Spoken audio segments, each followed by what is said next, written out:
بسم اللہ الرحمن الرحیم۔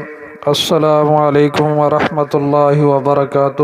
اللہم صلی علی محمد وعلی آل محمد۔ عبادت اور دنیاوی کاموں کی مثال ایسے ہے جیسے کالج میں تعلیم کے ساتھ ساتھ کھیلوں میں شرکت کرنا ہے، مگر مقصود حصول علم ہوتا ہے، کھیل نہیں ہوتا۔ امتحان تعلیم کا ہوتا ہے، کھیلوں کا نہیں ہوتا۔ امتحان میں اعلیٰ کامیابی بھی تعلیم پر محنت کرنے سے حاصل ہوتی ہے، کھیلوں میں مصروف رہنے سے نہیں ہوتی۔ تاہم کھیلوں کو ترک نہیں کرتے، کیونکہ جسمانی اور ذہنی طور پر چاق و چوبند رہنے کے لیے کھیل بھی بہت ضروری ہے۔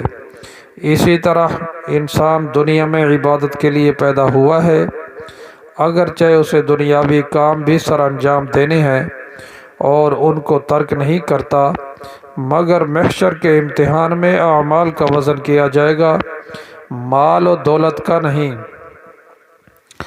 انسان کی کامیابی اور فلاح نیک اعمال کی کثرت سے ہوگی، اور مال کی کثرت اور دنیاوی زینت ہرگز کام نہیں آئے گی۔ یہ آخرت کا زر مبادلہ ہے، وہاں ڈالر، پاؤنڈ، ریال اور روپے، سکے وغیرہ نہیں چلیں گے۔ ہمیں اپنے مال و دولت، عمدہ صلاحیتوں اور قیمتی وقت میں نیک اعمال کا زر مبادلہ جمع کرنا ہے۔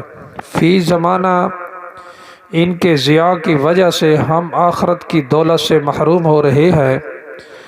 کئی گھنٹے موبائل پر، ٹی وی پر اور گپ شپ پر ہم گزار دیتے ہیں، بے سود گفتگو پر صرف ہوتے ہیں، حالانکہ یہی قیمتی وقت عبادت میں صرف ہونا چاہیے، جس سے ہماری دنیا آخرت دونوں کا فائدہ ہے۔ محض دولت مند ہونا دنیا داری نہیں ہے، اور غریب ہونا دین داری نہیں ہے، بلکہ اللہ کی یاد سے غفلت کا نام دنیا داری ہے۔ اگر امیر اللہ کے ذکر سے غافل ہو تو وہ دنیا دار ہے، اسی طرح اگر غریب بھی ذکر الہی سے غافل ہو تو وہ بھی دنیا دار ہے۔ اس لیے عبادت سے اجتناب بے پرواہی اور بغاوت ساری بغاوتوں کی جڑ ہے۔ ایسا انسان جلد یا بادیر ماں باپ، استاد، حاکم سب ہی کی اطاعت سے باغی ہو جاتا ہے۔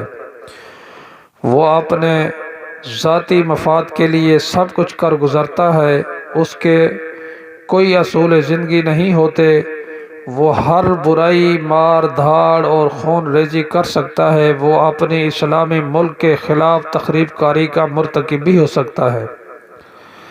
اللہ رب العزت کا ارشاد گرامی ہے، جس شخص نے اپنا تزکیہ کیا اس نے فلاح پائی، اور اپنے رب کے نام کا ذکر کیا اور نماز پڑھی، مگر آپ دنیا کی زندگی اختیار کرتے ہیں، حالانکہ آخرت بدرجہ بہتر ہے اور ہمیشہ باقی رہنے والی ہے۔ اللہ تعالیٰ نے ان ذی شان آیات قرآنی میں یہ بات واضح کر دی ہے۔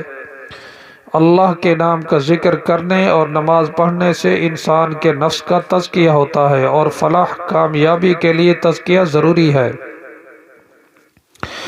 انسان دو خصلتیں اپناتا ہے۔ انسان میں دو خصلتیں ایسی ہیں، حیوانیت اور ملکیت۔ اگر وہ عبادت سے غافل اور بے پرواہ ہو جاتا ہے تو وہ حیوانیت کی خصلت اس پر غالب آتی ہے۔ وہ اپنی خواہشات اور شہوت کی تکمیل کے لیے ہر وقت مشغول رہتا ہے، اور اس کا کردار جانوروں جیسا ہو جاتا ہے۔ اگر انسان نماز اور دیگر ذکر و اذکار سے اپنا تزکیہ کرتا، خود کو پاک کرتا ہے، تو اس میں ملائکہ والی صفات اور اعلیٰ کردار پیدا ہوتا ہے۔ ارشاد رب العزت ہے، نماز فحاشی اور برے کاموں سے روکتی ہے، اور اللہ کا ذکر تزکیہ اصلاح کے لیے بہت بڑی چیز ہے۔ فخر دو جہاں رسول معظم صلی اللہ علیہ وآلہ وسلم کا ارشاد ہے، ہر چیز کو صاف کرنے والی، میل کچیل دور کرنے والی، دل کو صاف کرنے والی چیز اللہ کا ذکر ہے، اور کوئی چیز اللہ کے عذاب سے بچانے والی اللہ کے ذکر سے بہتر نہیں ہے۔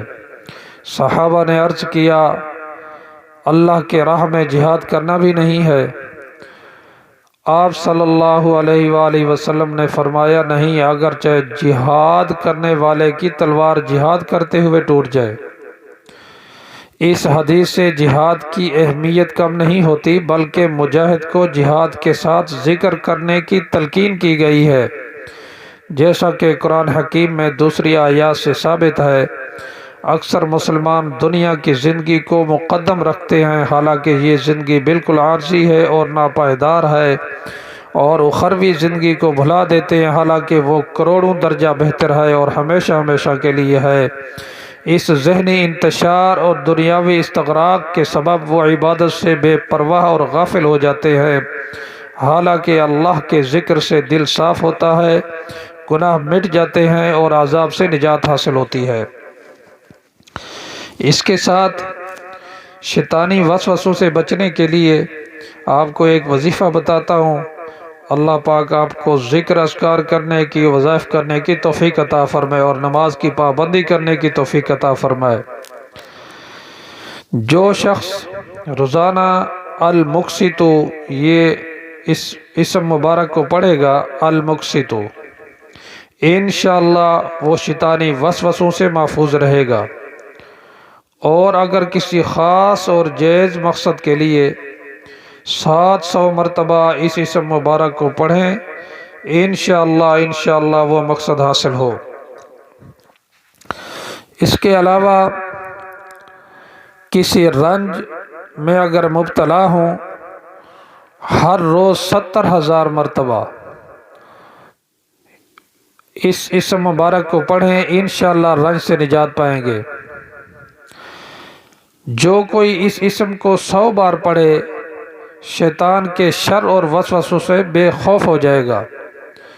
اللہ پاک ہم سب کو نمازوں کی پابندی کرنے کی اور ذکر اذکار کرنے کی اور درود پاک پڑھنے کی توفیق عطا فرمائے، قرآن پاک کی زیادہ سے زیادہ تلاوت کرنے کی توفیق عطا فرمائے۔ السلام علیکم ورحمۃ اللہ وبرکاتہ۔